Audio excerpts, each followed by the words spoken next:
Nabi besar Muhammad sallallahu alaihi wasallam, yang mana oleh beliau yang telah membawa umat dari alam kebodohan, dari alam kemunafikan, dari alam kejahilan menuju ke alam yang penuh ilmu pengetahuan yang sedang kita rasakan pada saat malam ini. Dan kepada al-sahabat beliau yang seiring bahu seiring langkah demi mempertegakkan kalimatul haq, yakni la ilaha illallah Muhammadur Rasulullah sallallahu alaihi wasallam. Dan kepada para alim ulama, baik ulama mutaqaddimin maupun ulama yang mutaakhirin dan ulama-ulama yang muktabar keduanya. Ulama ibarat lampu, ditungku ibarat suar, sahabat ibarat bintang, janjongan alam Rasul Rabbana.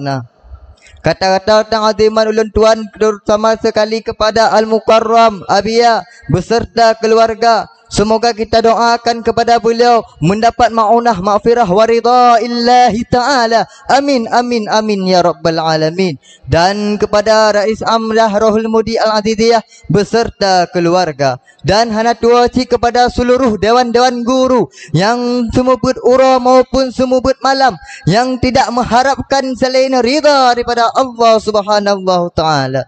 Dan hanatuaci kepada kaum mi, abi yang na di sini maupun yang na di media. Dan hanatuaci kepada seluruh santriwan dan wati yang sedang menimba ilmu agama. Dalam kesempatan yang singkat, marilah sama-sama kita dengarkan sedikit carahan yang bertema penyebab kita rusak hati. Ma'asyaral muslimin rahimakumullah. Dalam sebuah hadis Rasulullah sallallahu alaihi wasallam dijelaskan di dalam kitab Nasaiqul Ibad, innal fasadal qulub min sittati asya. Sesungguhnya penyebab kita rusak hati, hancur hati, keruh hati. Nambah perkara. Yang pertama, yudhibuna biraja at-taubah, melakukan sebuah dosa yang mana dosa tersebut ada peluang untuk kita bertobat, tetapi kita tidak ingin bertobat. Allah bahinan kita untuk taubat. Surah Tayyib muda. Allah bahinan kita untuk taubat masa tua. Tak letak kamu macam nandrai. Fikir ke drai ni. Coba anda fikir dengan pemikiran lembut hati yang paling dalam. Apakah anda ini bisa berumur masa tua ataupun masa muda? Tidak. Sudah banyak kita lihat. 1 bulan anak sudah lahir ke dunia, sudah dicabut nyawanya. Sudah waktu SMP ada juga dah dicabut nyawanya, dah sampai masa tua. Itu sudah ada di dunia ini, tapi tidak merasa bagi kita. Memang manusia yang baik bukanlah manusia yang tak punya salah dan benar. Akan tetapi manusia yang baik adalah manusia yang ingin bertobat kepada Allah Subhanahu wa taala. Dalam hadis yang lain dipegang, an-nadamu taubatun, penyesalan adalah suatu taubat. Makanya ditamsirkan oleh para alim ulama, kita ini manusia ditamsirkan oleh para alim ulama ada 3 buah samarah. Yang pertama samaratun nakli. Apa samaratun nakli? Yaitu buah kurma. Buah kurma dari putih hingga besar. Begitulah kita rasa enak. Begitulah kita manusia. Dari kecil kita bermanfaat bagi orang lain, begitulah kita besar, lebih-lebih kita bermanfaat bagi orang lain. Yang kedua, samaratun manja. Apa samaratun manja? Yaitu buah mangga. Buah mangga waktu putih matam, waktu udah kuning, dia udah memeh, lamban. Begitulah kita manusia. Waktu kecil kita mempunyai salah, waktu besar kita harus mempunyai ridha daripada Allah Subhanahu wa taala. Yang ketiga, samaratun nihayah, yaitu buah belimbing. Buah belimbing dari hijau hingga kuning, dia berfaedah bagi orang lain. Begitulah kita manusia, dari kecil hingga besar kita mempunyai ridha daripada Allah Subhanahu wa taala. Dalam satu kisah dikisahkan, yaitu para pemuda fakir miskin, pekerjaan beliau adalah mencuri kain kafan orang sudah meninggal. Dia suci lalu dia jual di pasar. Waktu itu terjadilah meninggal seorang putri daripada anak sultan. Waktu meninggal putri pada anak sultan, dia ingin menggali kubur tersebut. Waktu ia menggali kubur tersebut, dia ditakdirkan oleh Allah Ta'ala, yaitu berjima hawa nafsu. Waktu ia ingin menjima wanita tersebut, Allah Ta'ala mentakdirkan kepada wanita tersebut yaitu terbuka mata. Maka bergetar tubuh pria tersebut. Bergetar dia lari kepada rumah Rasulullah. Assalamualaikum ya Rasulullah. Waalaikumsalam kata Rasulullah. Ada apa wahai pemuda? Saya ke sini Rasulullah ingin menyampaikan kesalahan saya. Ingin menyampaikan kesalahan dan perbuatan saya, yaitu saya berbuat kesalahan kepada Allah Subhanahu wa taala. Ditamzirkan oleh pemuda tersebut, besarnya dosa yang saya buat yaitu bagaikan dua bukit gunung Uhud. Begitulah besar wahai Rasulullah dosa yang saya buat di dunia ini wahai Rasulullah. Kata Rasulullah, apa engkau buat dosa sebesar itu wahai pemuda? Kata pemuda tersebut, saya mencuri kain kafan orang sudah meninggal, yaitu saya jual di pasar. Itu kata pemuda tersebut. Maka Rasulullah marah pada sikap pemuda tersebut. Wahai pemuda, keluar olehmu daripada sini, daripada rumahku. Maka keluarlah pemuda tersebut. Maka dari itulah Allah Ta'ala mengutuskan Jibril. Wahai Jibril, sampaikan kepada Muhammad, suruhkan dia. Dia adalah tugas dia menyampaikan umat daripada jalan kebaikan. Sedangkan aku mengampuni umat daripada kesalahannya. Begitulah firman Allah pada Jibril, mengutus Jibril. Lalu Jibril datang pada rumah Rasulullah. Wahai Muhammad, sampai oleh Allah, dibilang oleh Allah, yaitu engkau tugas kamu di dunia ini, yaitu mempelajari umat daripada jalan yang lurus. Sedangkan Allah Ta'ala mengampuni umat daripada kesalahannya, yang ingin bertobat kepada Allah Subhanahu wa taala. Begitulah wahai saudara-saudaraku. Begitulah besar dosa yang kita buat, ada ampunan dari Allah Subhanahu wa taala. Apalagi apa yang malah kita suruh taubat apa sih? Yang pertama yang menyebabkan kita rusak hati, hancur hati, gerah hati, yudnibuna birraja'at taubah. Kita melakukan sebuah dosa yang mana dosa tersebut ada peluang untuk kita bertobat, tapi kita tidak ingin bertobat. Yang kedua, yata'allamuna ilman wala ya'malun.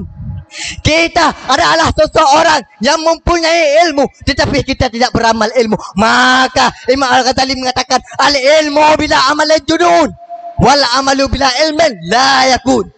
Ditamsirkan oleh para alim ulama, ilmu adalah ilmu tanpa amalan yaitu gila. Amalan tanpa ilmu adalah tidak ada. Ditamsirkan oleh para alim ulama, ilmu kalau tidak ada amal gila, amalan tanpa ilmu adalah tidak ada, yaitu tidak sah. Kalau ada orang yang ingin mengambil wudu, dia kencing, waktu dia kencing bersihkan najis kena di jijah, di sarung, apa namanya, sarung, ya, sarung. Kena di sarung. Waktu kena di sarung, dia tidak tahu bagaimana cara membersihkannya. Dia mengambil air wudu, lalu dia solat, maka solat itu tidak sah. Makanya inna salata tanha 'anil fahsya'i wal munkar. Sesungguhnya solat dapat mencegahkan daripada perkejian dan mungkar.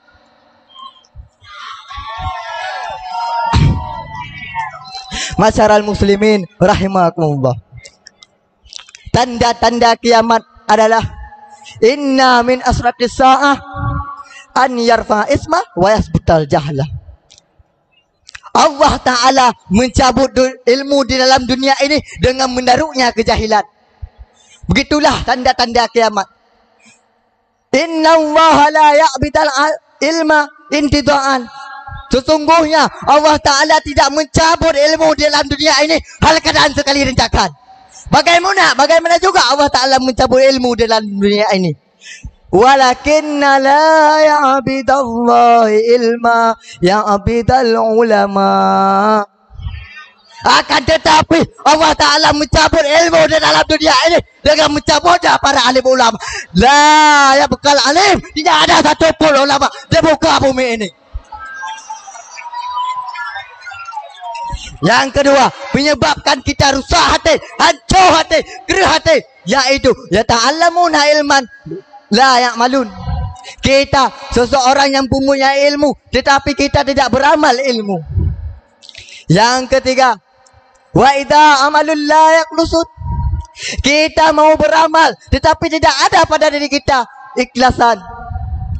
Kita waktu bersedekah dalam kotak amal, waktu sedekah kita sedekah 5,000. Waktu lewat kotak amal kepada teman kita, kita bilang, seandainya saya bersedekah 1,000, akan saya beli 4,000 lagi makanan. Apalagi yang kita di daerah, waktu saya sedekah 1,000 aja, 4,000 lagi bisa saya beli, yaitu Indomie maupun santri mie. Karena makanan pokok di daerah itu Indomie dan santri mie. Itulah makanan di daerah. Makanya kalau kita tidak mau beramal, kalau kita ingin beramal tetapi kita tidak ada pada diri kita, yaitu keikhlasan, itulah penyebab kita rusak hati yang ketiga. Wa idza malula yakunusun. Kita mau beramal tetapi kita tidak ada pada diri kita, yaitu keikhlasan. Yang keempat, wala yardauna biqismatillah. Tidak redha dengan ketentuan Allah.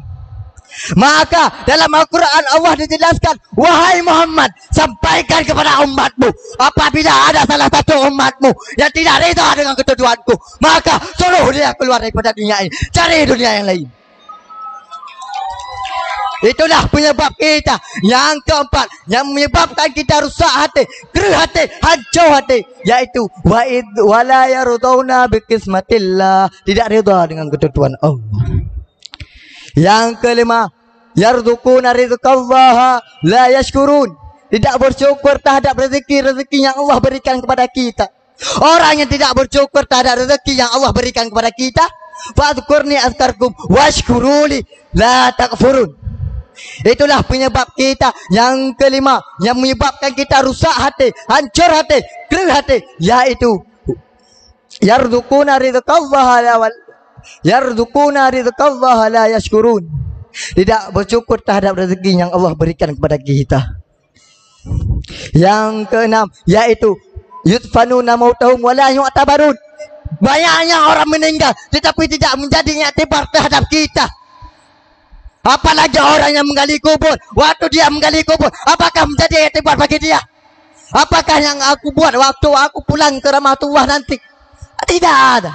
Itulah yang menyebabkan kita rusak hati. Yang keenam, yaitu yudfanuna mautahum wa la yu'tabarun, yaitu banyaknya orang meninggal tetapi tidak menjadi iktibar terhadap kita.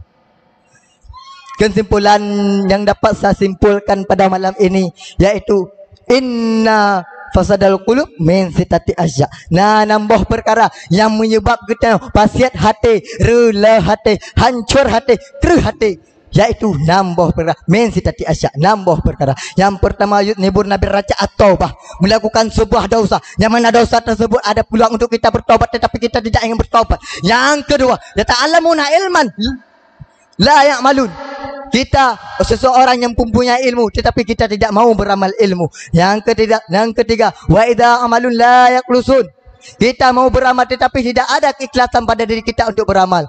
Yang keempat, wala yardauna biqismatillah. Tidak ridha dengan ketentuan Allah. Yang kelima, yarzuquna rizqallaha la yashkurun. Tidak bersyukur terhadap rezeki yang Allah berikan kepada kita. Yang keenam, yudfanuna mautahum wala yu'tabarun.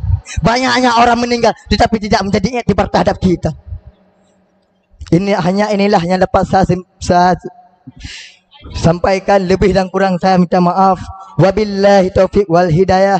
Wassalamualaikum warahmatullahi taala wabarakatuh. Waalaikumsalam warahmatullahi taala wabarakatuh. Yang barusan tampil atas nama Tunku Irfan Lamno dengan nomor undian 034